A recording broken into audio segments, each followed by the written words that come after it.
So we go. Ladies and gentlemen, boys and girls, welcome to another session of the Playhouse. Your eyes are seeing right. We have Yani. This is what you call the OG. Let me say this. You know, hip hop artists needs to give respect to other hip hop artists. Yeah. If you're a hip hop artist in this country, you are standing on the shoulders of the man that you see here. You've got to give respect to those who came before you. And not only did he come before you, he's still in the game. But to come in ilitoka. Over three albums to his name, and he's just told me there's a fourth coming. We're going to be speaking about that. This guy named the awards, he's done it. Name the countries across the world, he has toured them. Talk about impact in this music industry. When it comes to the Kenyan music industry, the industry stands on this man's shoulders. Yes, and I'm talking about the hip-hop industry. So anyway, nimebonga excess. Ladies and gentlemen, boys and girls, put your hands together for none other than Nonini! Kila mara majabu ya jajana Godfather miko hapa bado baada miaka 10 wako nyuma kule utajusume strategy ndio jina joe mchezo jamaa medos kwani hamnaga uwezo ya kuthink badala ya kuwest ink video atazinaga ma lip sync msupa lady bia kaletwa na wakenge kute sauti tudem tunapiga kelele hapa kule chakula tamu shika ule na ni bure shika ule na ukumbuke usisumbuke ukumbuke next time kwa kusoma katika kuvuka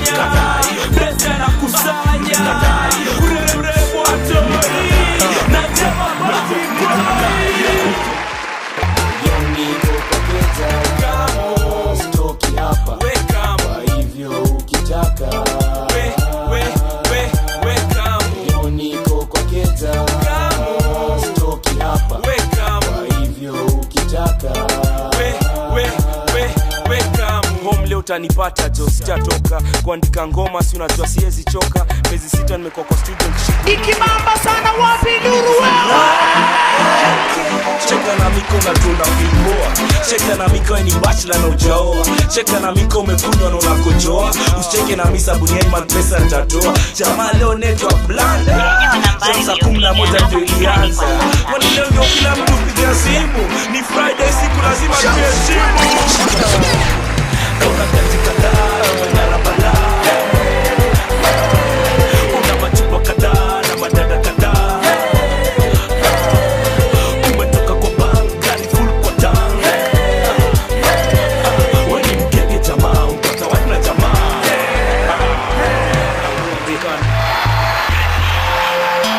Machani leo hamtalala Machani leo hamtalala Kaini manzi wa Nairobi hamkwanze katika Machani leo hamtalala Kaini manzi wa Nairobi hamkwanze katika Kaini manzi wa Nairobi hamkwanze katika Piga nduru, piga nduru, piga nduru Sikike kwetu Afrika Zima nchi zote lazima kelele itafika Dunia nzima kuna manzika wa Nairobi Amengarango safi nkidanja na mezitoa dobe Kila siku na mwona tawaki tembea na maringo Ajoki pita lazima utakulia Nitoke kama ile video ya TikTok nini kuna kitu dema anatokea alafu anatoka Sina sound effects, so I do my own sound effects. Sasa humble to be here CTA finally. Boss, let me tell you, I have asked you to come and it is an honor.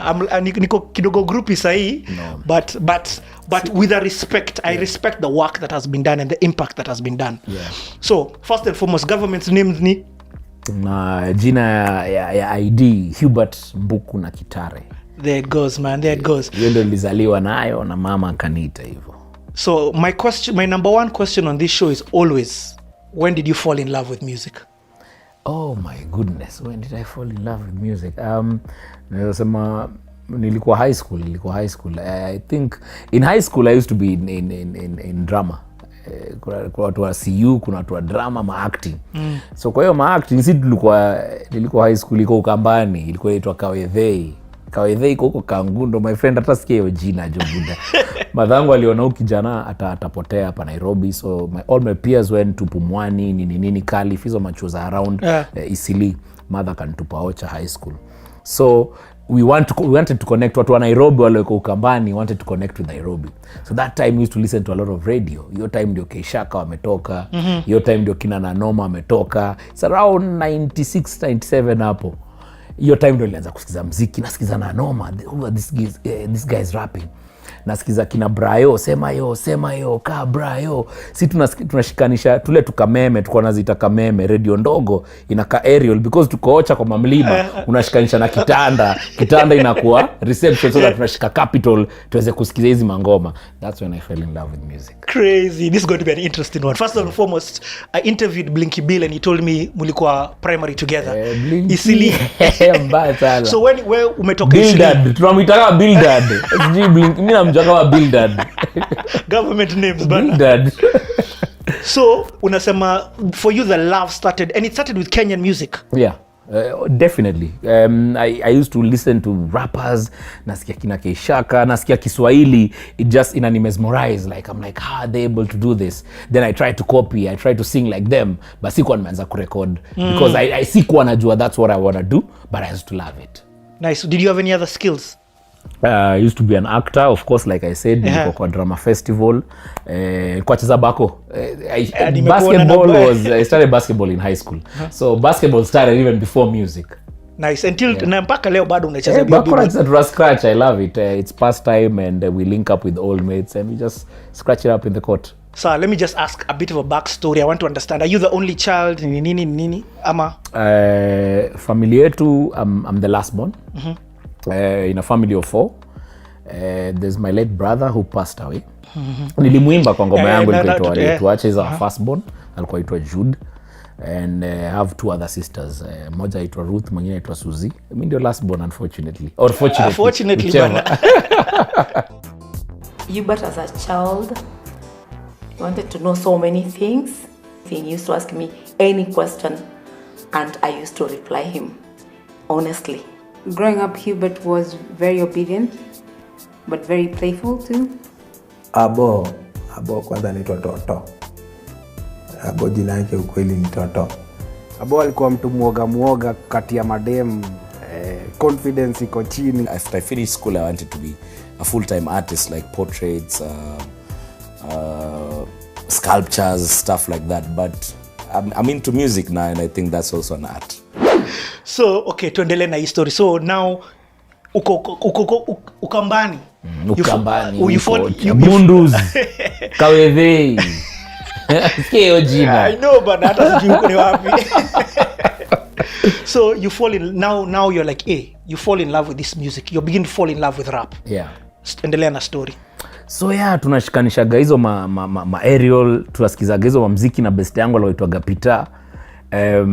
Kuna jamaa mwingine used to rap. I can't remember his name. This guy used to rap like raga. So tulikuwa saa yote tunapiga beating, ana rap kama to rap like jamaa alikuwa vaga magol, alikuwa aitwa nani? Mr. Lover. Shabarangs. Sasa jamaa alikuwa anarapigi kama Shabarangs. To us in school endo alikuwa star. Sababu tunashindwa how is he able to do this.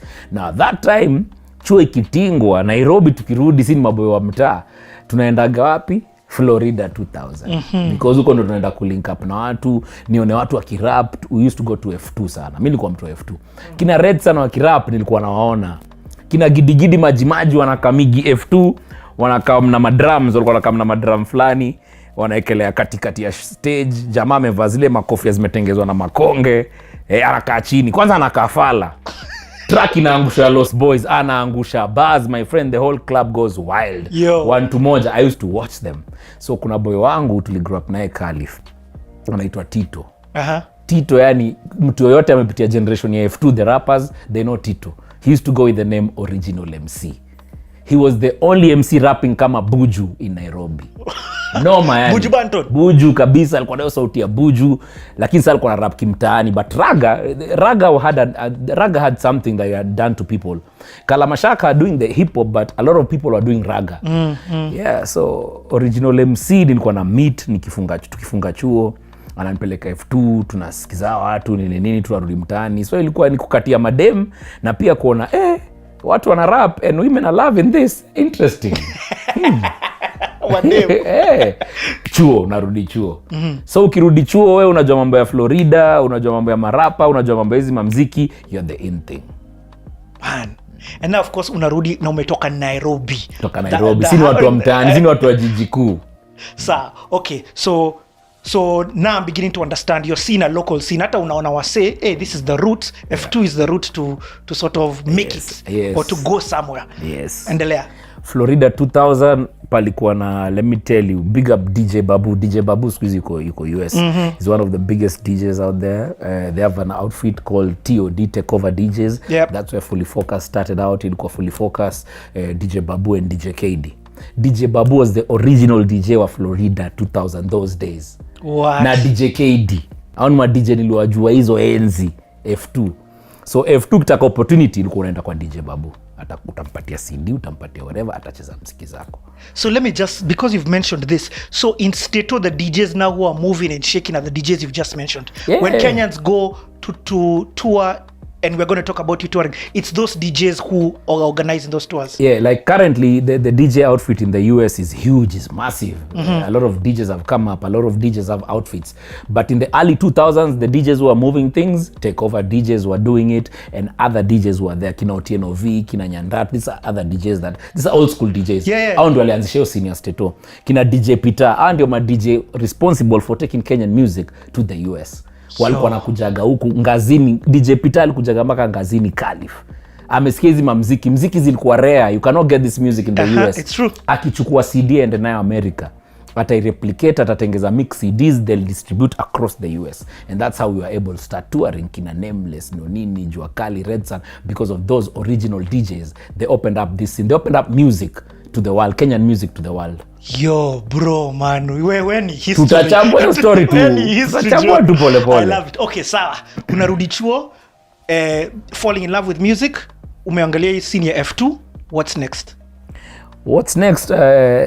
Niko chuo nini, this is fourth form. Siku moja tu hapo na rap nini. What year are we talking? Fourth form, I cleared school in 99. Yeah. 99 ndio nilikuwa namaliza form 4. So yeah, tuko chuo hapo, best yangu anaitwa Peter. Tumemaliza classes ni almost before preps at night, so it's our free time. So Peter used to listen to a lot of hip hop. Na hiyo time I remember TLC were big, had dropped the song No Scrubs. Scrub is a na. But sasa there were some rappers called Spotty Thieves. Wakafanya the guy version. Yes, wakatoa the guy version ya No Scrubs, No Pigeons. Sasa boy wangu aitwa Peter alikuwa anapenda No Pigeons mbaya sana.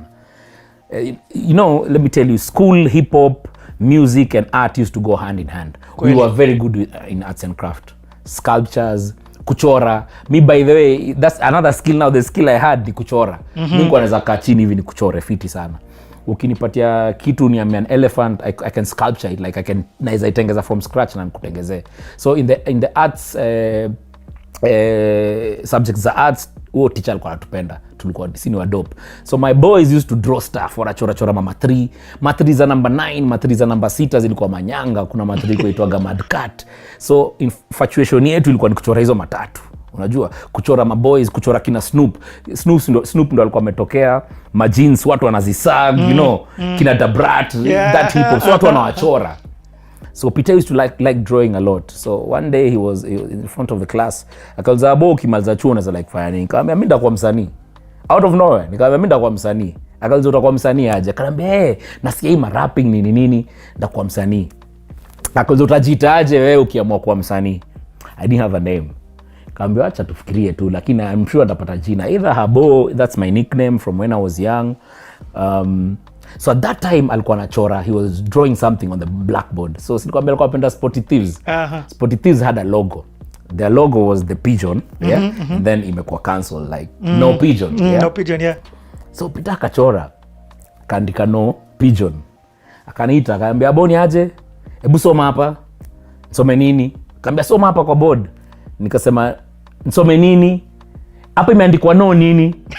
Alikuwa anataka nisome no pigeons. Nikamza tumesema, akaanza hapa imeandikwa no nini? Nikamwambia nikamwambia imeandikwa no nini, but nini umeniuliza? Akamwambia hapa imeandikwa no nini? Nikasema damn. What? Nikamwambia sikiza buda, nikimaliza chuo nikianza mziki ndajita Nonini. Ni. That's how the name Your was story born. ni fresh. Nonini. You can't make that up. First of all, let me say, niko shocked sana. Me, I thought you had started rapping from Primo. Yeah. I'm shocked because of the impact ume make in the industry. I'm shocked that ilianza after vile nasikia hii story naenda ilianza after high school. Yeah. But boss. Yeah, ilianza after high school, but I used to listen to a lot of hip hop. Hiyo time nikiwa Primo na tukianza form 1 form 2 hapo, Jimmy Gath was big. Kaskas, Rastrat, like the shows that rap him, the shows were on KTN. I used to watch a lot of those shows. I used to listen to a lot of hip hop. Now thing is, growing up, my firstborn Jude, reggae damu. Sasa reggae wala walikuwa achana na brilliant. Hata unasema hiyo kwa hiyo line. Kwa hiyo yani alikuwa mtu sawa, maboys wa Calif au ma old school wa Calif. Hao walikuwa majamaa wa reggae, wanakaa mtaani, ngazini, wanatoa tenje, wanasikiza reggae roots. So tulikuwa tunasikiza hizo ma roots pia because hip hop was conscious. Hip hop was conscious, roots was very conscious. So yeah, nilikuwa na hiyo background ya hip hop, nilikuwa nasikiza hip hop sana, nasikiza reggae. But actually me doing it, that flame iliwaka tu after chuo. Okay, sawa. Tuendelee na history. So umepata hiyo jina Nonini. Nonini. No pigeons, Nonini. Who would have thought? Yeah, so nimetoka high school nimemaliza 99 sahi. 99 nimeclear chuo. Now I have time. Hiyo gap ya. Time iko sasa unajua unashindwa utafanya nini, ni hiyo gap between kole, what do you want to study, you know, you're trying to rediscover, re-examine yourself, which path do you want to take. Matini wengi upitia hiyo. And at that point ndio actually people lose it at that point because your family drives you, wanataka ukue maybe daktari, wanataka ukue mtu IT, wanataka ufanye sijui course gani, pharmacy. Your mind needs to be clear for you to be able to know exactly what's your trajectory. So first things first, mother kaniambia lazima ulearn computers. The world we are going, computers is standard. So you have to take an ICDL. ICDL hizo times ilikuwa International Computer Driving License. IAT. So IAT, hakuna mtu ndani ajaipitia IAT hapa Nairobi. And IAT, yes, as much as you're learning computers, of course it was the culture, but nini katiana, the freshest people are there trying to learn IT, nini. So I did a course. While I was doing the course for computer, still tunaenda F2 na boy wangu nini. Tito, tulikuwa naishi naye Calif, ito original MC. One day came and told me, "Habu, unajua hapa Calif kuna studio." Nikamza studio iko wapi? Akaniambia hapo ukipita kwa kina karibu na kwa kina Jua, kuna plot inaitwa A1. A1 juu kuna studio inaitwa Scratch Records.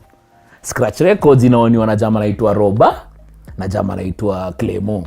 Nikoza Clemo mgani Rapudo? Mimi nilikuwa Rescos Primary School na Bildad, yeah. Buda Clemo alikuwa the next school after, silikuwa inaitwa Ensworth. So watu wa Resi wakitoka Resi lazima wapitie Ensworth. Alafu watu wengi wa Calif tulikuwa tunasomea pia Resi. My sisters schooled in Rescos, my brother schooled in Rescos. It was either Rescos or uko Ensworth kwa Buda Clemo ama uko Pango. Those three schools.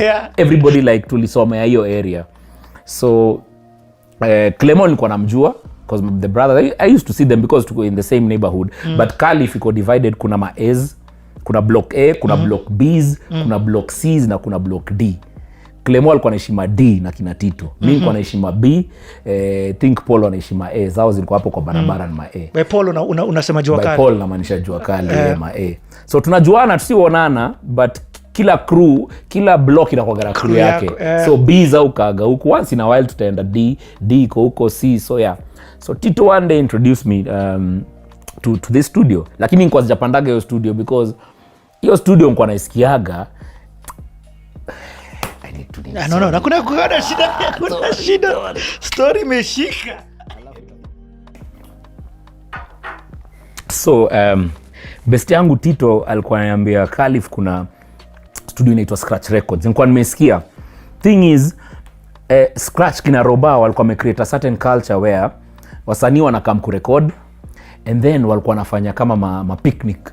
Wanaweza chukua na madem nini waende maboretum. So it was like a culture thing. So I used to hear about them. But sasa Mimi ule kijana wa reggae nini, mizi maraundi za watu kukatia na madema ziwezi. Naona pia wanajifanya mababi wakali fati sijua ushikana haiwezi. So nilikuwa nimewakulia vako, siko kwa hizo maraundi zao. So actually I never stepped foot into scratch records. I knew ile ndio scratch. Basi kwa ingi hapo. What? Yeah, so they used to do the thing with Clemo. But what I'm hearing in your head, you are thinking of music. By the time unafikiri kuenda studio, inamaanisha you are writing rhymes, una prako. Kuandika naandika, najaribu kuandika, na try kuona venye mtu rhyme, nasikiza kama kina Snoop, nasikiza NWA, nasikiza Two Live Crew, Two Live Crew kwanza walikuwa B, au ndio walikuwa controversial, yani America wameleta noma. So I used to listen and I love that culture and I used to love how bold they were. The topics they're speaking sometimes, yani jamaa walikuwa wanachafua, yani they got America to listen to them, and that time US was undergoing a lot of racial discrimination. So those teenagers, naweza ita teenagers at that time, kina Snoop, they had a voice. Kina Nas, kina Mobb Deep, walikuwa hiyo age, walikuwa kina Park, and then si tulikuwa watoi walikuwa kama 21 22 23. Actually walikuwa 24 25 there, si tuko 16 17 ndio tumetoka tu high school, 18 ndio tunaingia. So Tito akaniambia kuna scratch, yes, na ilengaga nini. So one day he introduced me to Clemo. Now when he introduced me to Clemo, something had happened between Clemo and Scratch Records. I don't know what cut, walikosana at some point. So Roba ended up remaining with Scratch. Clemo, from the story he told me, is that akaanzisha Calif Records. From Calif Records tulianzisha now from that angle, alikuwa shatoka Scratch. So me I met Clemo immediately sale ametoka Scratch, cause Tito sale aliambia sikiza, na jopendi mambo ya Scratch hizi ubabi nini. Neighbor wangu ni Clemo, unajua Clemo Rapudo, mtoi wake kam kaingia kwa Clemo akaambia Tito, beste yangu usipigaga naye Florida marapping nini. Naweza like kuintroduce, tunajuana, so tukamit officially. They always see me, mimi nilikuwa naitwa Toto mtaani. So already wanajua Toto. Jua pia namjua Paul, brother Paul Mso and my brother walikuwa mabeste hivi. Sasa walikuwa hao ma old school, wakisikiza reggae rende moja. So tunajuana, but hatujaika chini tukakuwa na chemistry. Sasa tukutane tubonge. So Tito made that happen. By the time Tito made that happen, even before ni meet Clemo, nilikuwa naendaga FCC, French Cultural Center. They used to do shows every Sunday. There was a group called Tumaini. Tumaini manze, nilikuwa naenda huko naona wanaimba. The one guy was called Kiama, and the next guy, Kiama was the rapper. The other guy was called Lenny. Mr. Lenny was the singer. Walikuwa jita Tumaini even before Gopa nini. Mr. Lenny was in a crew called Tumaini. Nikienda FCC kwa cheki manze, wanaimba Lenny nayo sauti yake alikuwa anaimba mademo, anaenda crazy. I'm like shit. Yani jamaa anaimba hivi natajulikani, yani ini Tumaini anaimba mademo, anago crazy. Na hizo songs wanaimba walizirecord Scratch. So Lenny alianzia career yake Scratch Records na Clemo na Roba.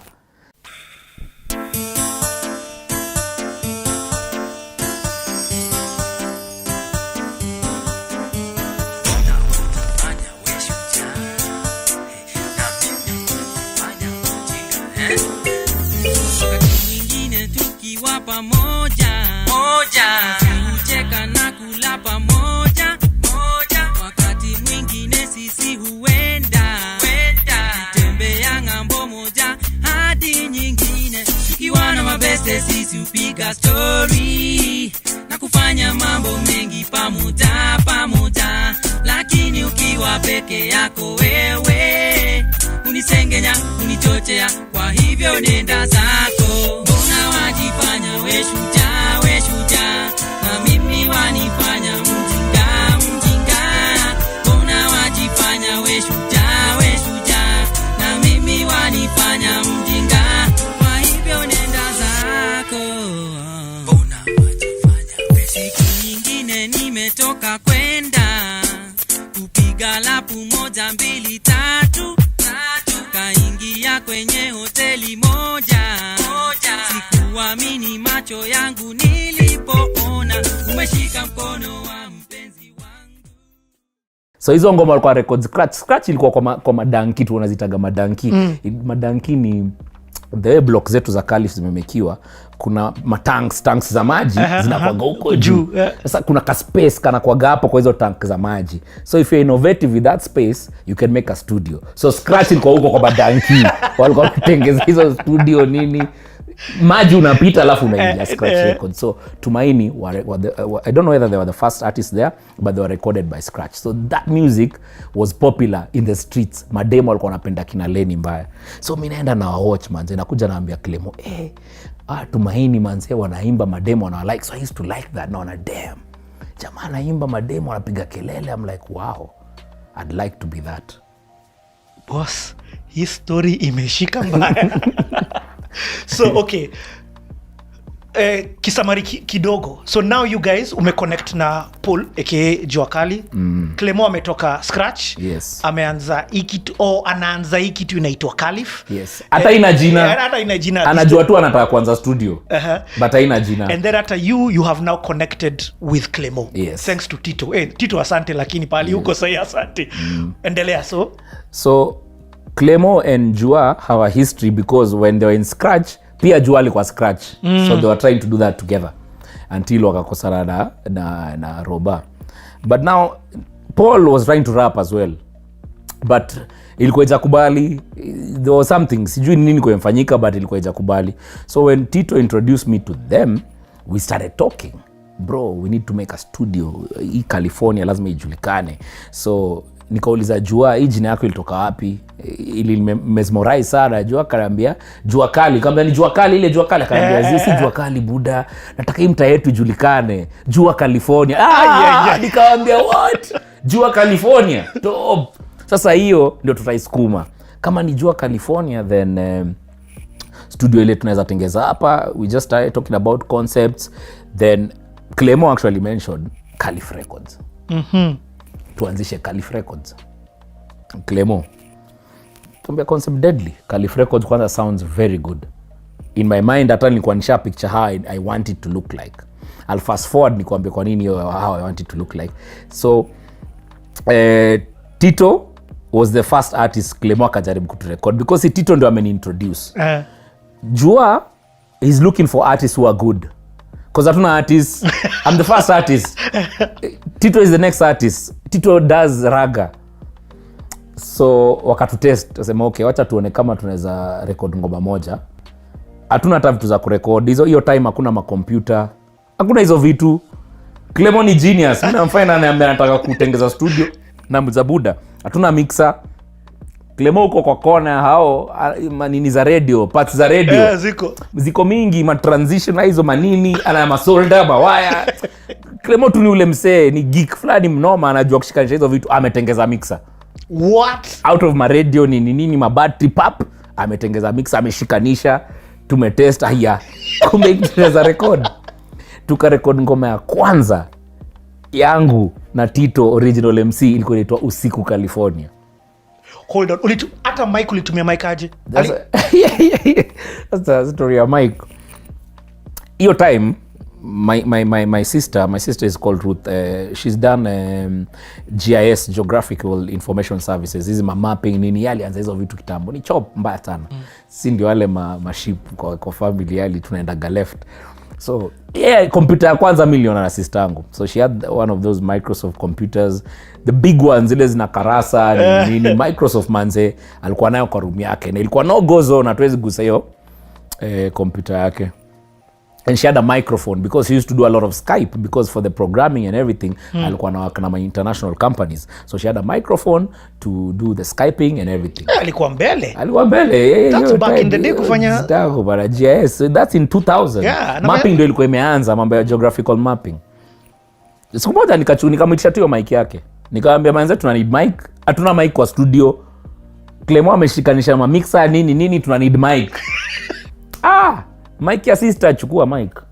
Ilikuwa kama mic tukafiti. Hiyo mic ndio tukatest nayo.